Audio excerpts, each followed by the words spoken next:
December 1 रु police को गाड़ी चेकिंग पाई अखंड क्षमता। यह क्षमता बल में पुलिस पूर्वा अपेक्षा क्षमताशाली और अर्थशाली हेब। मोटर व्हीकल आईन विभिन्न दफारे पुलिस गाड़ी जांच करने और गाड़ी उपरे जरिमाना लगाई पारिबो, जहाँकि विशेष भाव में पूर्व यह समस्त क्षमता केवल परिवहन विभाग बा आरटीओ निकट में सीमित थिला। एबे यह क्षमता ओडिशा पुलिस को हस्तांतर करा जायथिबारु एहाकु विरोध करिछि राज्य घरोई बस मालिक संघ और अन्यान्य गाड़ी मालिक संघ।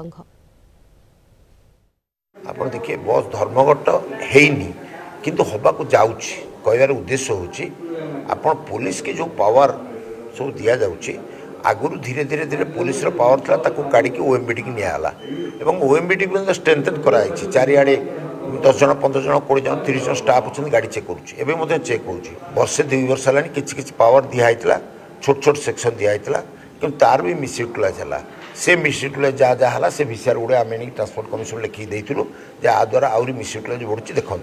से कथा पावर दे कहते विरोध करूँ बंद होता पुनर्बार आम शुणा पाचु पहलाठू एक इम्प्लीमेंट होगा जाऊँगी धर्मट करने इच्छा ना कि आम बाध्य हम जिते ये एक अन्याय आम पर लदी दिहब